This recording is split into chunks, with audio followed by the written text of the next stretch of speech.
WGNS Radio respectfully submits the May 8th, 2024 severe storm and tornado coverage from WGNS Radio, streaming WGNSradio.com, and on our video channel, Rutherford Weather. The storm formed in Columbia. They sustained damage there. So that's when we went on air to warn residents of the incoming storm, even before the National Weather Service issued a warning sent through our EAS.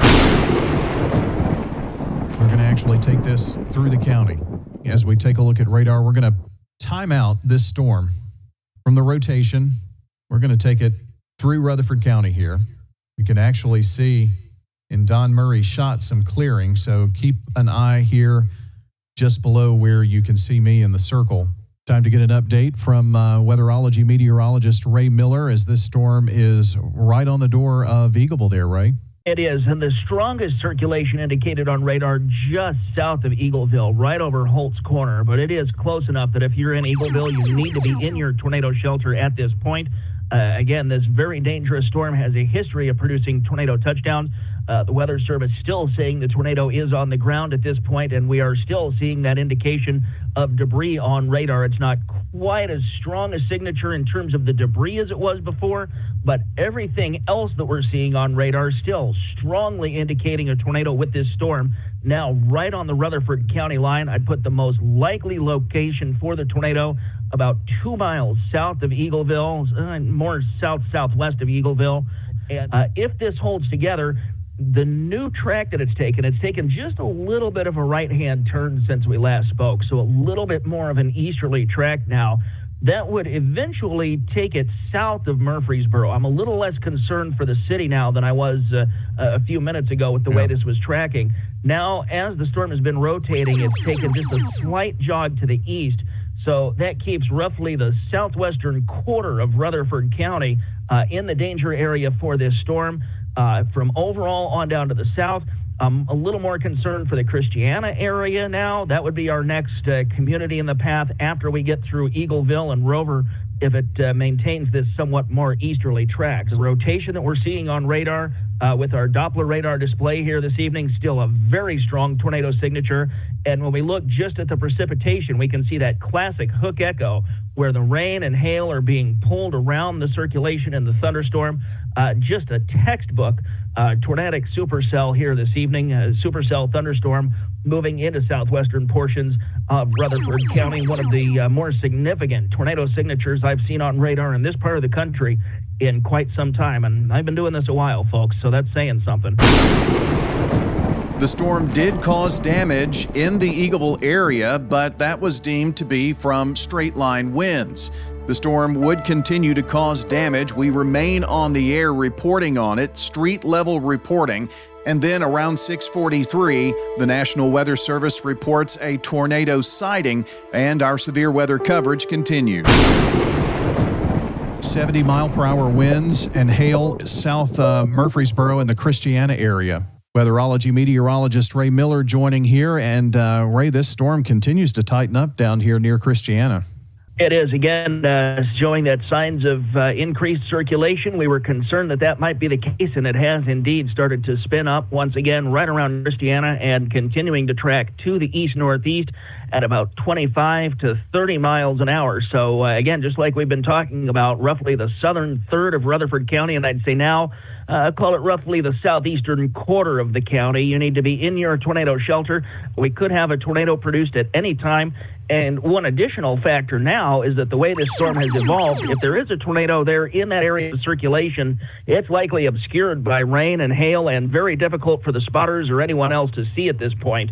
So again, from Christiana on to the east, including the interstate southeast of Murfreesboro along Interstate 24, and then into the southeastern portion of Rutherford County, you folks need to be continuing with your tornado precautions. Murfreesboro, you're going to be experiencing some hail in just the next couple of minutes. If it's not hailing where you are, it will be fairly soon. as we have quarter to perhaps golf ball-sized hail moving into the central part of Rutherford County. But the really dangerous part of the storm, the most likely location for this tornado, is going to be around the Christiana area right now, and again, continuing to track to the east and just slightly northeast. So no tornado threat for the Murfreesboro area, but some large hail.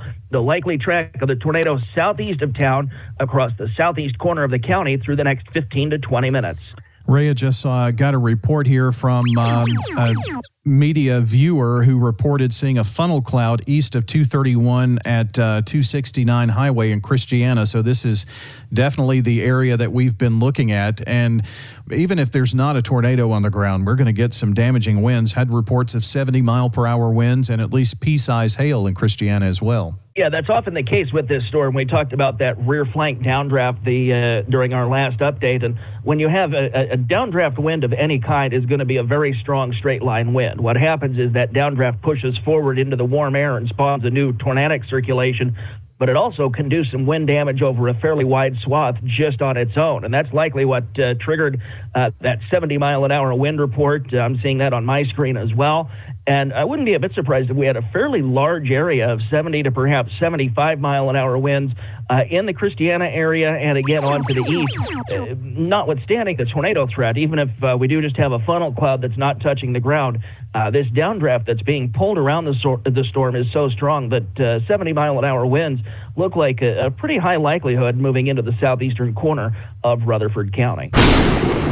As our coverage continued, it was confirmed that it was a tornado that touched down near the area of Threet Road and New Zion Road in the Christiana area. And because we were on the air tracking this storm, there was at least a 30-minute lead time that the weather could turn severe. Peak winds 80 miles per hour, and the National Weather Service in a survey said it was an EF0 tornado. There was still daylight after the severe winds and tornado passed through the Christiana community on the night of May 8, 2024. Neighbors out helping each other clear debris and repair fences, and that's when 10-year-old Asher Sullivan lost his shoe. It was floating into a storm drain. While trying to grab it, he fell in and was swept under the roadway. As we were wrapping up our coverage, we did hear of this injury. Emergency crews responded. They were on the scene quickly administering CPR, but it was discovered in the week that followed, fatal brain damage had already occurred. There were several prayer vigils held throughout Rutherford County. See, Asher's dad is Dr. Jimmy Sullivan, the director of Rutherford County Schools. There were signs of brain activity, but that ray of hope faded May 10th with the report, quote, "The doctors this morning told us Asher would not survive his injuries." And 2 days later, on the 12th of May, he succumbed to his injuries. WGNS respectfully submits our severe weather coverage from May 8th, 2024. May it also serve as a reminder to all broadcasters that their local coverage matters. While one life was lost in Rutherford County, we believe it's severe weather coverage like ours from May 8th, 2024, and every time a warning is issued, that can save lives.